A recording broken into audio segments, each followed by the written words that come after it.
Hi everyone. So today I'm going to be presenting Howard Gardner's multiple intelligences theory, and we're going to be looking at whether this idea is actually supported by developmental psychology. This is actually considered a major debate in the field because the theory is extremely popular in education, but many psychologists also argue it lacks strong scientific evidence. So we'll go over what multiple intelligences are, each of the different eight intelligences, both sides of the controversy, and what current research says. So, what exactly is multiple intelligences theory? So, Howard Gardner proposed the multiple intelligences theory in 1983. He argued that intelligence isn't just one ability that can be measured through IQ testing. Instead, he believed humans have eight different intelligences, so like linguistic, mathematical, spatial, so on. So someone might be very strong in music or in movement, even if they aren't strong in math or reading. So what multiple intelligences did is it opened up a more inclusive way to think about people's strengths and abilities. So what are the developmental psychology connections to this theory? So multiple intelligences theory actually aligns really well with several ideas from developmental psychology. One, children don't develop evenly. Some are socially advanced but behind academically, while others might be physically skilled but slower verbally. So Piaget showed that cognitive skills develop in stages, so not all abilities grow at the same time. And Vygotsky emphasized that role of culture and social interaction um, connects to interpersonal intelligence, which we'll get into later. And also, brain development research shows different parts of the brain handle different functions, which kind of loosely supports Gardner's idea that intelligence is multidimensional, which is why there is multiple different types of intelligences within this theory. So the first type of intelligence that we're going to get into is linguistic intelligence. So linguistic intelligence is being strong with words, speaking, writing, and verbal reasoning. So people who usually show this type of intelligence include writers, journalists, um, lawyers, teachers, and public speakers. Logical and mathematical intelligence. So these people usually are pretty well in problem solving, scientific thinking. They're really good with numbers. We often see this in people who are scientists, engineers, mathematicians, computer programmers, and statisticians. Spatial intelligence is the ability to visualize and manipulate objects mentally. So, usually, people who show this intelligence tend to be architects, artists, pilots, graphic designers, surgeons, people who are really good with perspective taking in terms of space around them.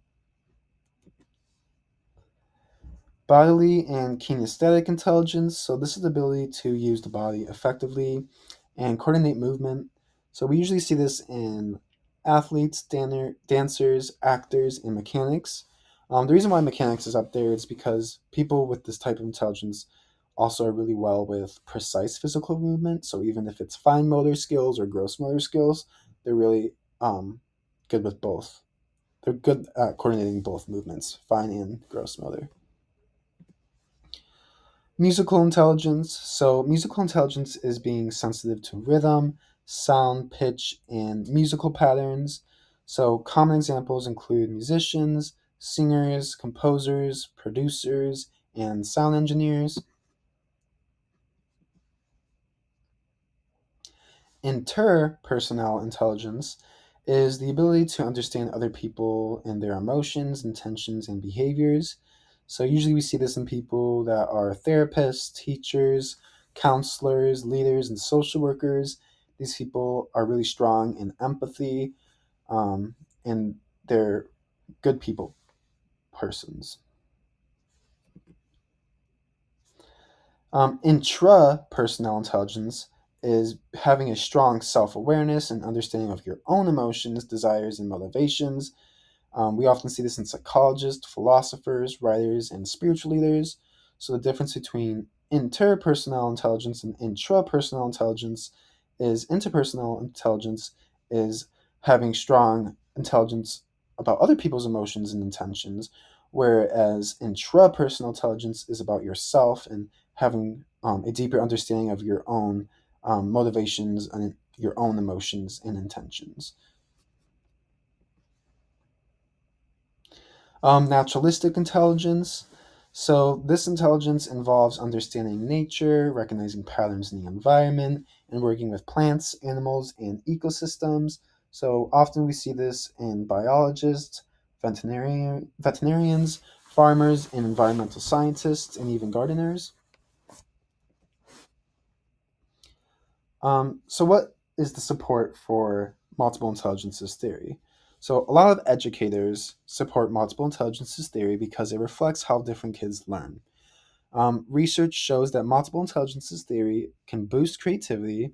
It also shows that it increases motivation and engagement, and it is also widely used in teacher training because it helps teachers reach more students. So even if multiple intelligences isn't a perfect scientifically backed theory, it still has major benefits in education, which is why it's so debated to this day, and why it's still used in fields like education. So, what are the criticisms, the scientific criticisms of multiple types of intelligences?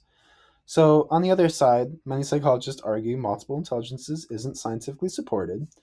Most argue that the cognitive abilities actually correlate with each other, which supports the existence of general intelligence, or the general intelligence model, or the G model. So there's no reliable or valid way to measure the eight intelligences. Multiple intelligence theory is also often confused with learning styles, with which research also shows is not scientifically backed. And then there's Waterhouse's 2006 review. He found that little empirical support for multiple intelligences theory. And then we have Brown's 2016 study that showed that fluid and crystallized intelligence models are much more supported by developmental and neuroscience research than multiple intelligence theory is. So that kind of challenged multiple intelligences theory because we already have theories on intelligence that are already scientifically or empirically backed.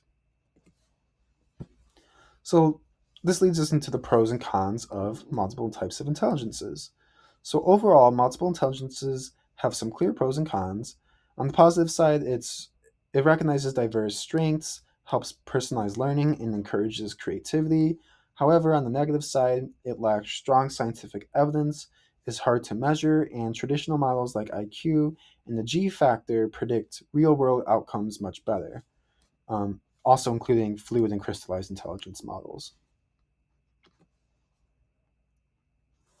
So here are some questions for the class. You can answer these in your head.